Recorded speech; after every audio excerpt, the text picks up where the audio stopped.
Good morning.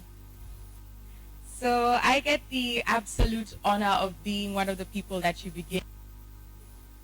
And I'd like to thank the amazing team at the Web Foundation that really organized us and tidied us up to this point, as well as yourselves for the amazing days and a lot of the learning session, including how to keep in the garden.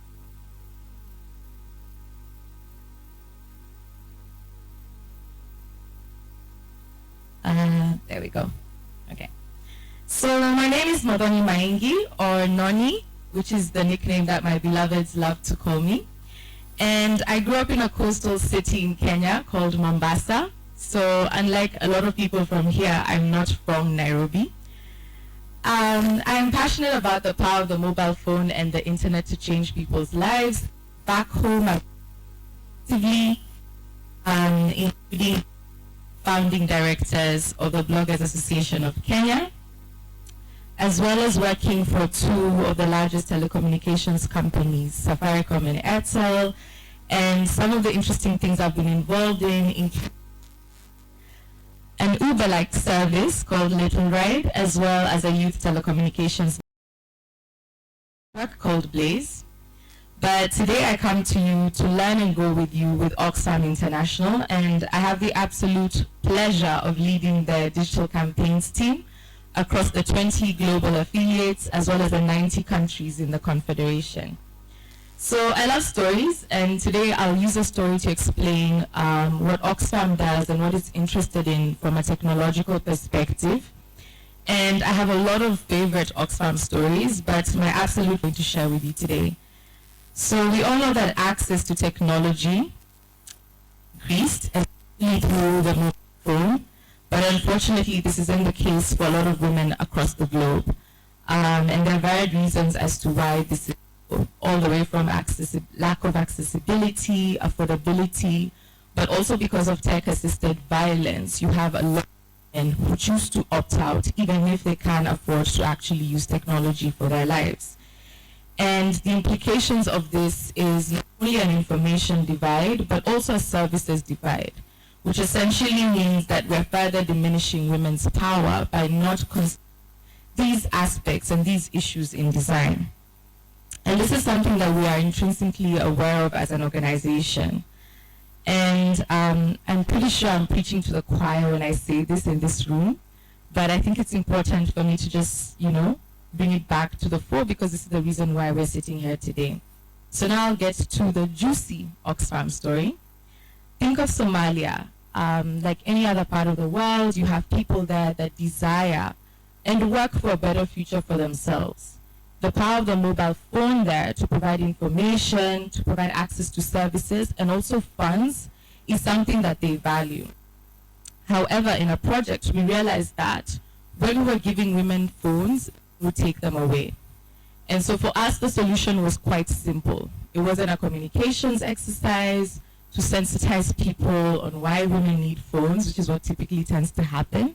We simply gave women pink phones and the problem was solved. So the point of this story is to highlight how Oxfam works with technology, and most importantly, with community, the inequality we face through being left out of the information train and the services train. And how Oxfam sees technology is definitely as a tool of change. In summary, I would say that we work with a lot of partners, allies, and communities as collaborators, as conveners, and as advocates for change. And being in this room is definitely a part of that process. So I'm very excited to be here to learn from you, but I would also like to ask, if possible, if you can form a WhatsApp group, because we are in Africa. Sessions, but also feel free to reach out to me so that we can engage going forward. I will be having a workshop this, which is actually this presentation, which I will not go through now, but it's basically about one of the exciting new pilots that we are rolling out as Oxfam.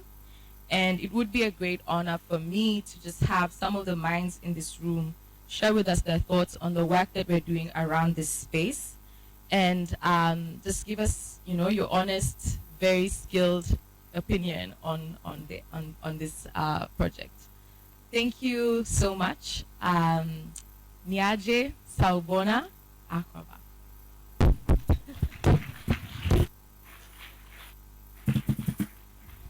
Thanks, Noni. And among other conversations that she's a great resource for is how to leverage digital spaces for effective advocacy and campaigning.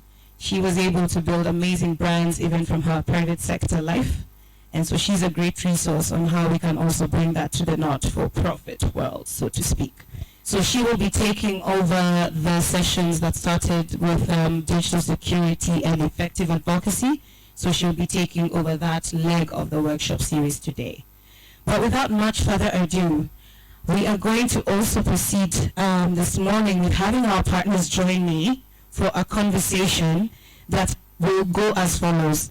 We will have as Alicia and Gloria and Maud, who I don't see in the room, just there she is, as they make their interventions, they'll do a bit of a repeat of what they shared yesterday that may have been lost in because there's no translation.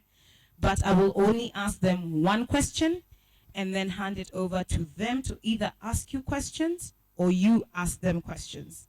So I am only asking one question to kick things off. We are starting open mic at 9:54. So ladies, please welcome on stage, and please join me in welcoming our partners on stage for a conversation.